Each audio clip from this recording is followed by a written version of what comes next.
Hello everyone, welcome. So I basically decided to make a part 2 of all the searches and sorts. As I mentioned last time, there's just a lot of them. So let's begin. So the first one is selection sort, and basically selection sort is used to basically chronologically organize numbers in arrays from lowest to highest.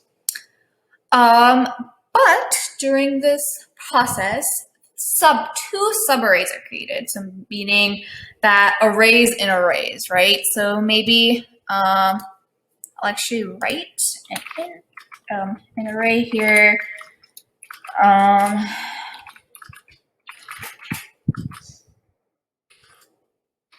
Here.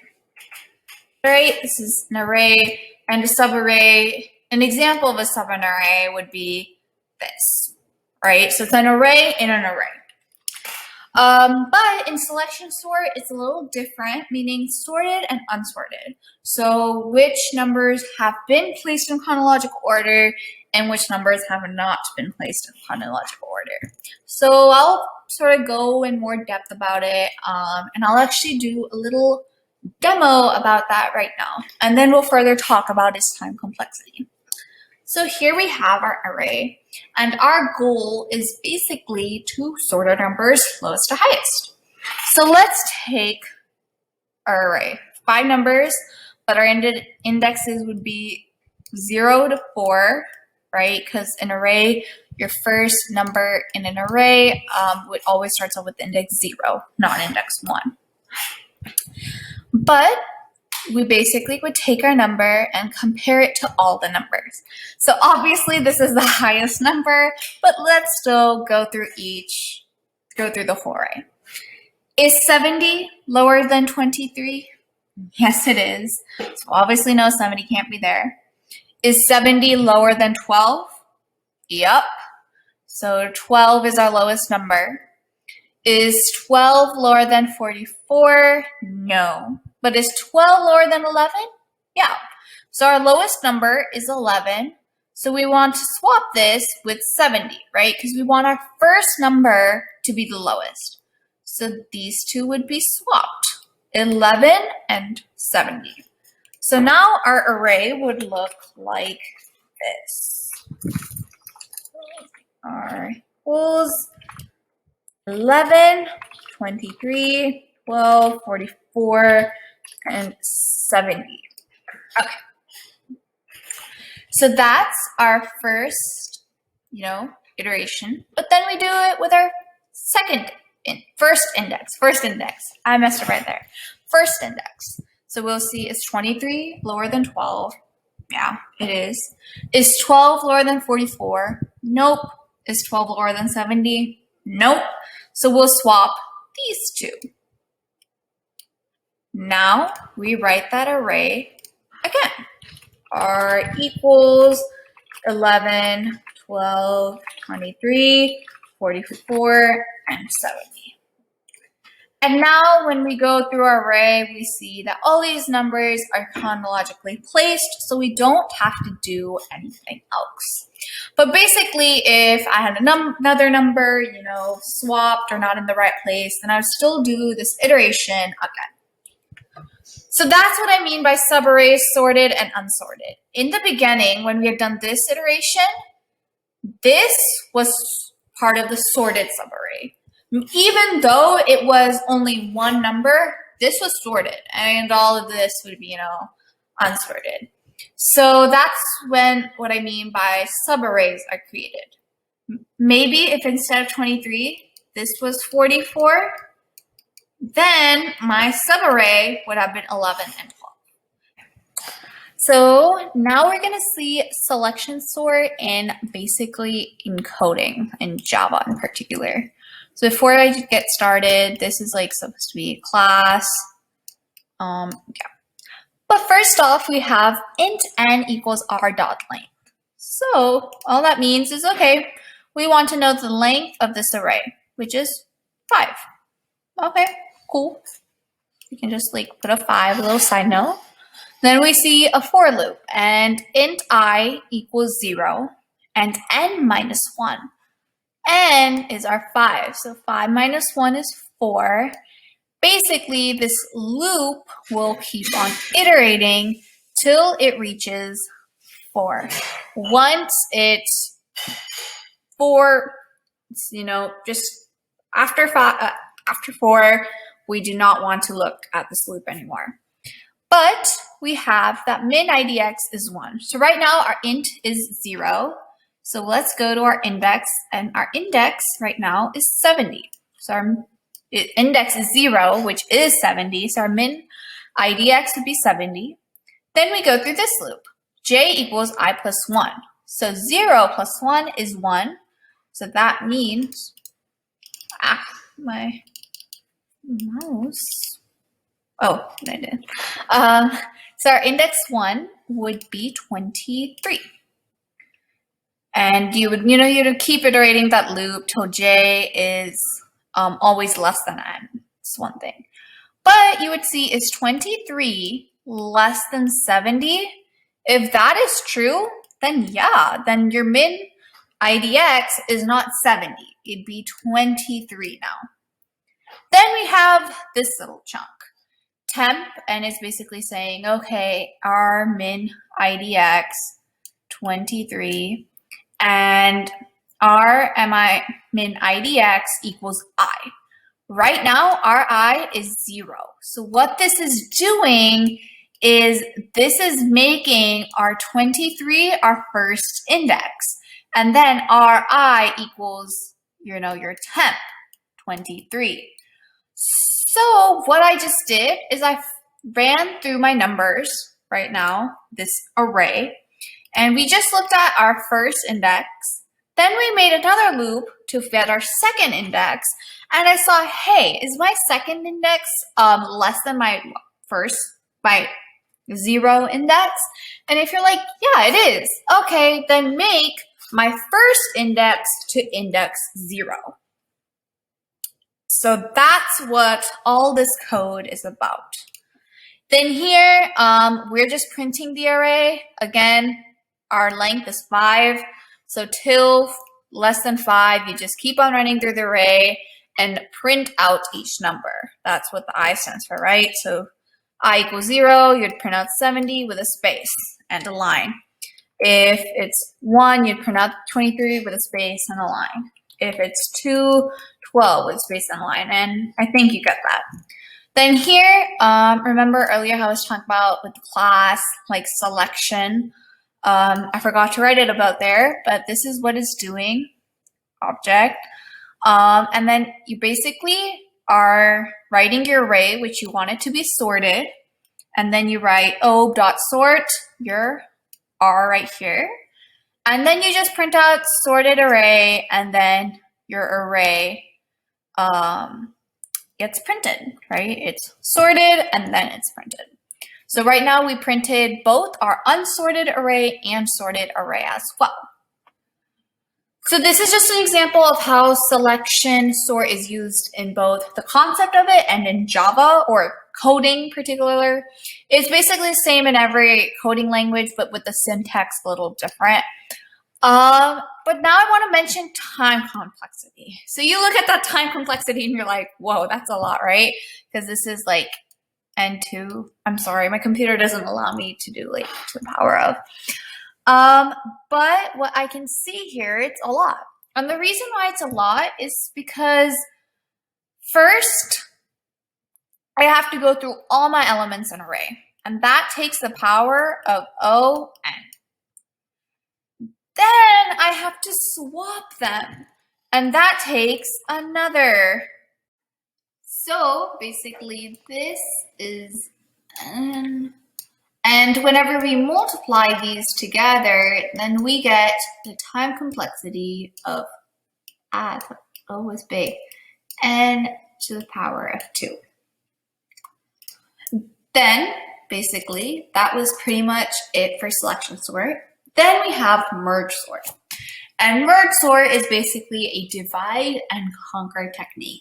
Basically, we take an array, we divide it into 2 halves, then we sort those 2 halves, and then we combine them all together and make it into one fully organized array. So the the array, when we divide it, we do take the left side of the array sorted, then the right side of the array sorted, and then it's merged. So an example would be with this array. So usually just go right in between, but since we do have 7 numbers, best case scenario, okay, we'll do 4 and 3. But then we divide this even in half. So basically right now we have 38, 4, 23, and 42. Okay. And then here we have 16, 72, and 20. Now I'm going to divide these numbers even further. So this will become 38, 4, and this will become 23 and 42. And this will become 16 and 72, and then this will just become 20. So that was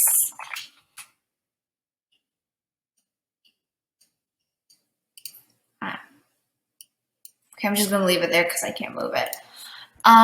Then here we have 2 numbers, 38 and 4, and we know that 38 is much greater than 4, so we will make this 4 and 38.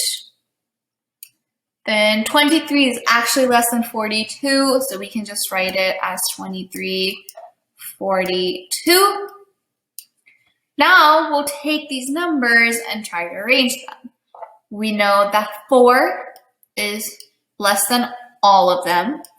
Then it's 23. Then it's 38. And then it's 42. So this is how all the numbers are organized over here.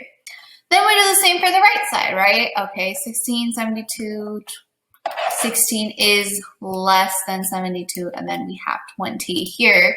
We don't have any other number to compare. But then we'd write this 16, 20, and then 72. So basically our right side, our left side is organized, our right side is organized, and now we simply have to do the merging. So we'd have it and we'd be like 4, right? Out of all these numbers, 4 is the least. Then instead of 23, 16 would come. Then you'd have 20 would come. Then 23 would come. Then 38, 42, and 72. So this is basically a little glimpse of merge sort. Now the hard part about merge sort is seeing it in code. But don't worry, we'll do that step by step.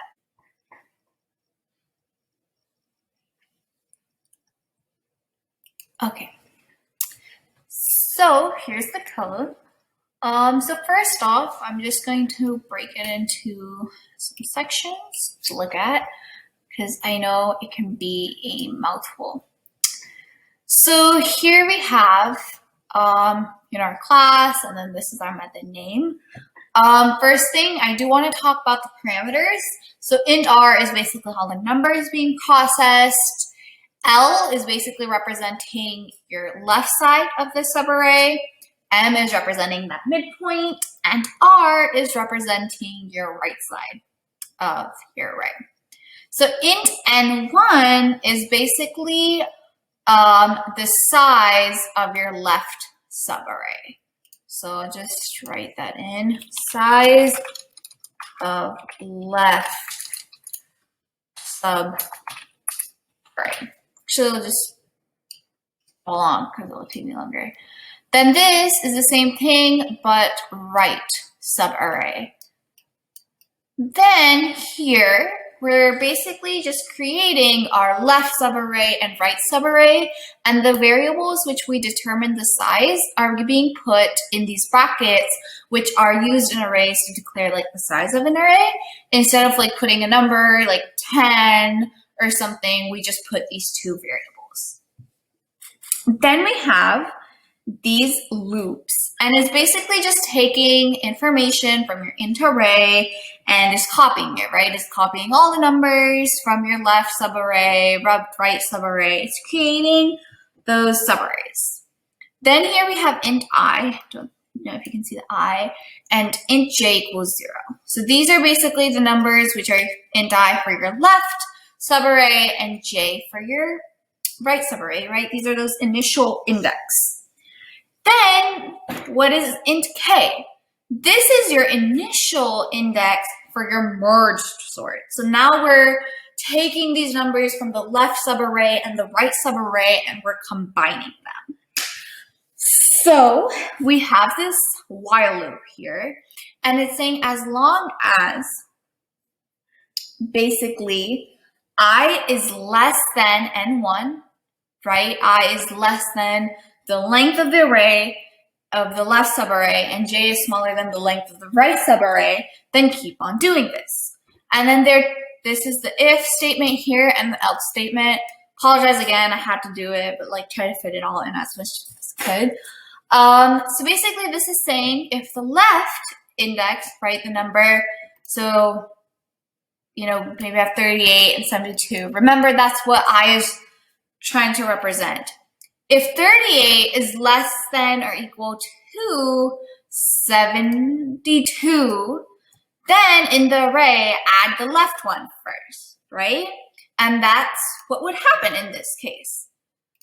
Else, maybe instead we have 38 and 16, then add your 16, and then this is incremented, you know, with your thing. So I++ for your left subarray and j++ for your right subarray.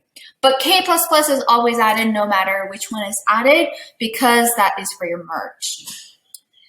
Then we have two loops over here, and it basically says, you know, while I is less than n1, your array k equals li. Same concept, but with, you know, with your separately left and right subarray. Then here, lastly, now this is the hard part, I guess you could say, but this is where we're actually merge sorting them.